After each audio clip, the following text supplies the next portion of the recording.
In this video, I'm going to walk through a little known advanced technique that you can use with Google search to figure out what other apps are related to any particular tool you might be using. And you can also figure out the audience that is related to that particular tool. And you can also figure out alternatives. So let's get started.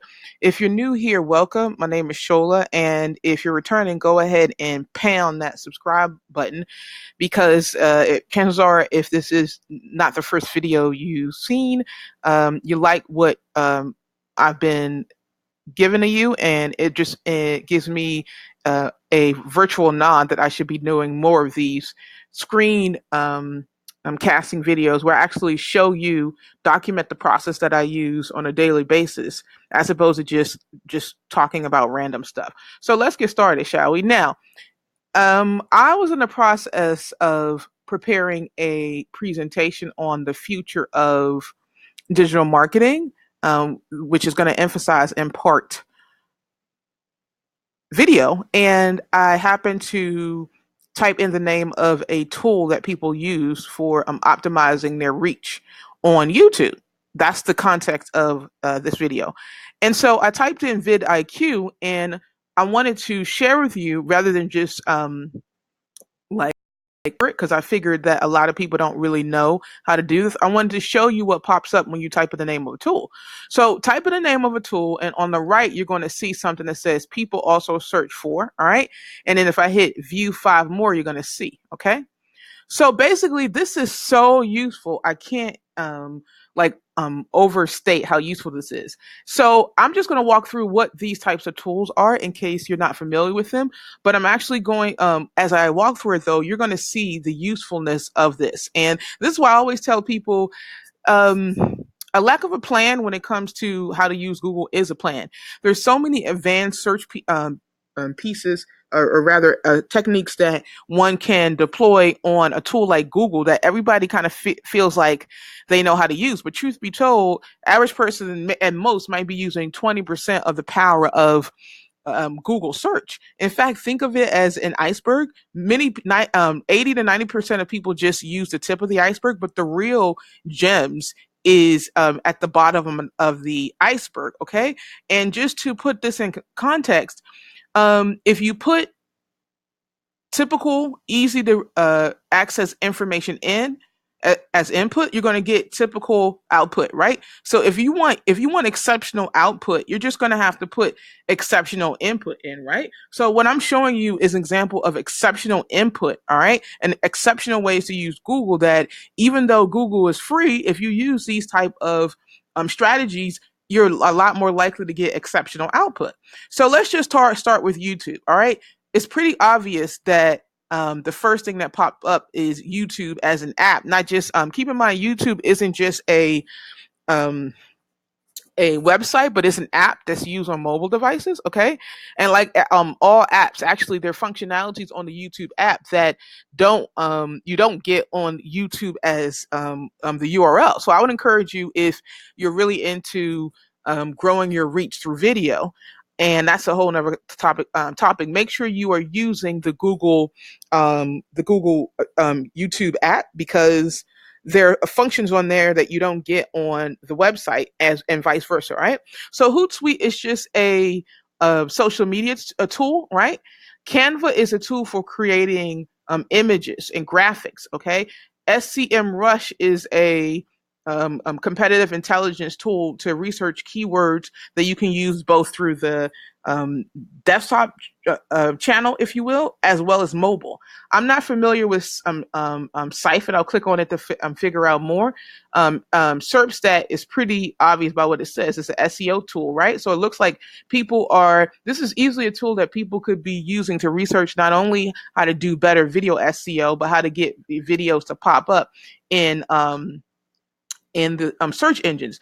That's something that sidebar. One of the benefits of YouTube versus um, let's say an audio search engine like iTunes is that the if you do it right, you're going to get traction when people type in to google.com for a particular keyword, but also when they type in youtube.com, right? um, it's not always that if a person is looking for some audio content and they type it into iTunes, that they're also going to see it in obviously YouTube and obviously Google. So that's a double benefit that you get using YouTube, the open platform that YouTube is versus a more closed platform like iTunes. All right. Buzzsumo is a tool that you can use to research the stats with regard to engagement, like subscribes and like shares and comments on different social platforms. Okay, schedule. This is really interesting, right? So this is a tool that people use to set up consulting calls. Many agencies use it. I'm not quite familiar with Brand 24 or VIOD. Let's just click on VIOD and see what happens. All right. So it's an online, it says online animation creation tool. Okay, great. So it's pretty obvious then that a lot of people are probably who use, think about the different ways that you can create video content. Okay. There is, the typical talking head when you're in front of the computer talking. There's screencasts like this. There is like the dual screencast plus talking head. So if I were like just doing a live video here, that would be an example of that. Then there's traditional presentations like a webinar, and then there is using animation, and the future is using um, AI, okay, and probably we're only at most, I would say, 5 to 10 years away from using like holograms, right? So these are tools, right? Now, one really interesting strategy you can do is just to type in the name of the tools that pop up when you type in a your main keyword into a tool like SimilarWeb, which is a tool that I also use. All right. And I'm pretty sure, all right, at a 75% confidence level that when I type into Hootsuite, it's already going to tell me is when I type Hootsuite into actually VidIQ, when I type that into um, uh, SimilarWeb, some, if not all of these websites are going to pop up as a similar audience, right? So let's just type in VidIQ, all right, VidIQ. All right. And then under vidIQ, you're going to see an option to click for this, all right, and competitors, all right. So if I click down, it says that keyword tool. This is interesting. These are competitors. Let's see. All right. So just look at here. All right. So let's see what we have here. All right. So also search for.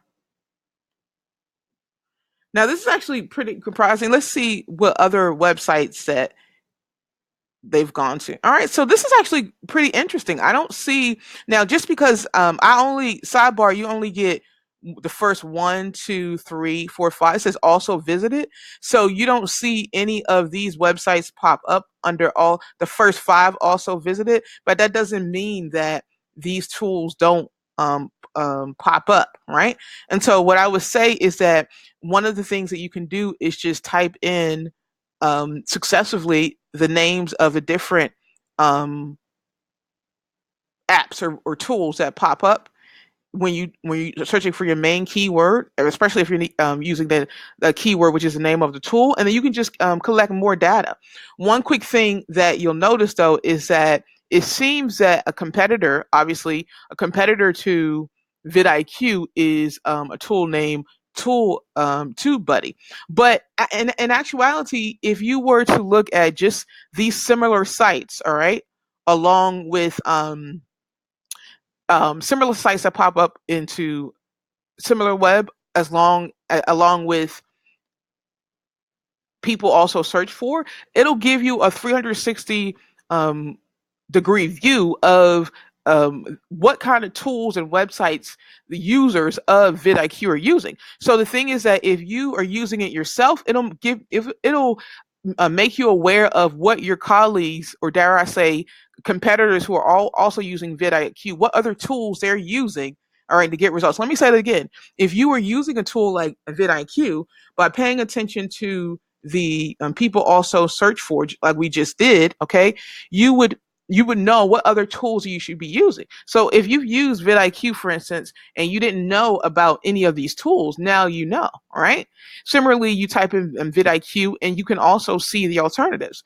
So again, this is just a really great example of how to use the lesser known features of Google. And in fact, if you scroll down, you should see some related keywords that you can also use. All right.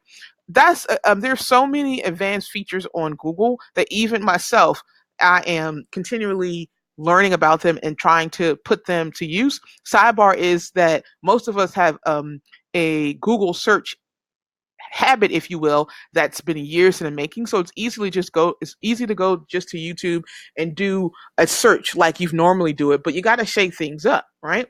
In terms of using some of the advanced features. And if this is useful to you, go ahead and type a comment in the comment box, because I could actually do a video of some of the advanced Google features that I use to extract data that is free and available to all, but you can't access. All right. We're talking about the bottom of that proverbial iceberg if you don't know how to use it. This is Shola. I hope you enjoyed this. Go ahead and hit subscribe if you like it. Feel free to like, comment, and share. And I look forward to connecting with you in the next video.